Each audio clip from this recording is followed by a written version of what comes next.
ko after hearing Senator Joel Villanueva, after hearing the Majority Leader and Minority Leader, I ask you for some patience. Just hear me out on a very practical approach to this. No?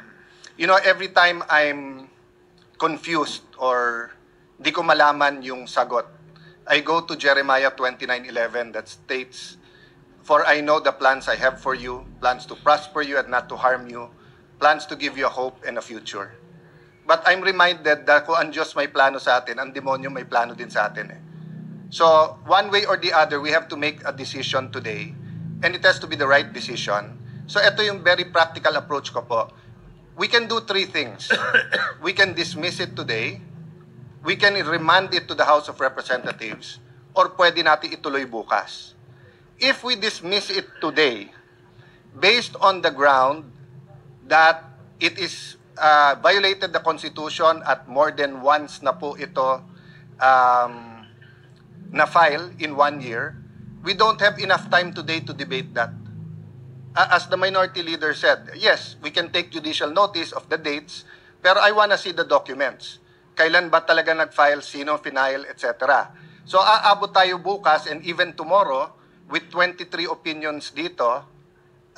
My point is, Mr. President, I cannot in conscience, as a lawyer and as a senator judge, just make that rash decision that it violated the 1 year.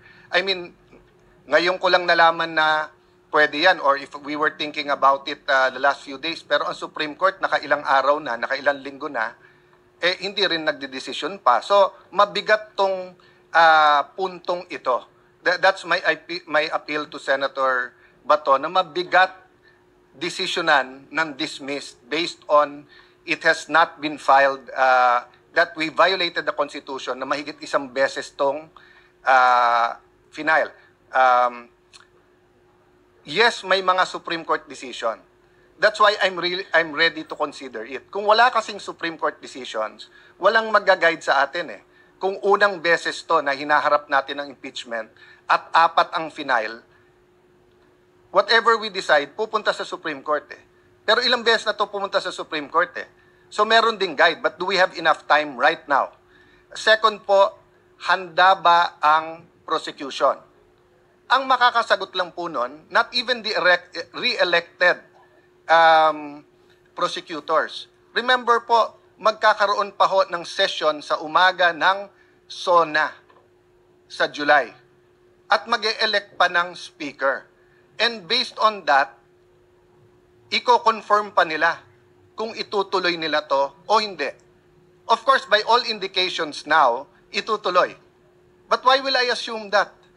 Why will I also assume na 4 yung final? Hindi ko nakikita pa yung lahat ng dokumento. Pero lahat ng briefer nandito.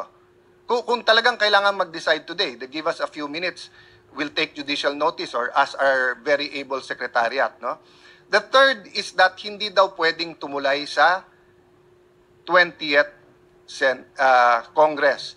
Pero lahat tayo po ay nag-agree na hindi natin mapipigilan ang 20th Congress na i-take up to. So, bibilisan ko na po ha. If we dismiss it today, pwede ba mag-file ng motion for reconsideration yung prosecutors? If yes, kailan nila ipapile to? Tomorrow. Kung hindi tomorrow, sa 20th na to. So, all the arguments na sinabi ni Senator Bato, totoo din, dun na yon. Okay.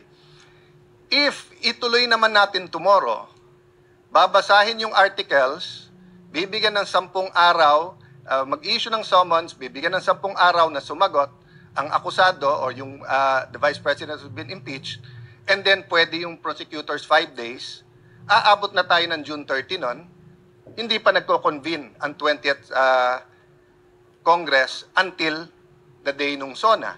So, in both cases, dismissed or tuloy, dun pa rin tayo magharap eh.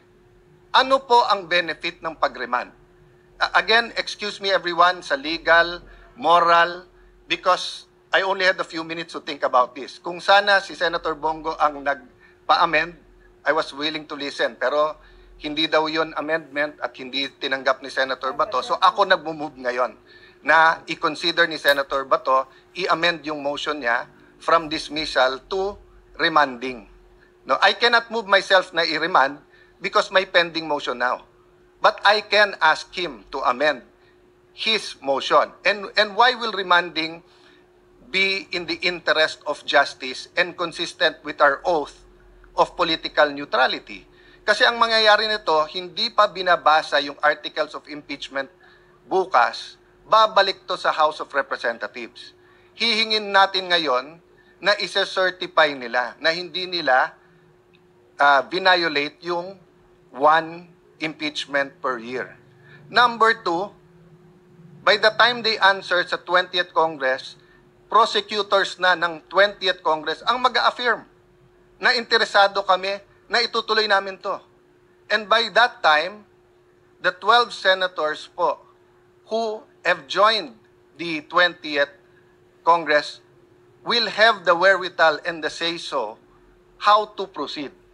So, I'm just looking from it from a practical point of view. It might not sit well with my colleagues. If I wasn't a lawyer, perfect yung aking pong sinasabi. But being a lawyer, kailangan ko rin pag-isipan. Pero tignan nyo lang po from a practical point of view. Pag dinismiss natin to ngayon, maibabalik din nila, Senator Bato.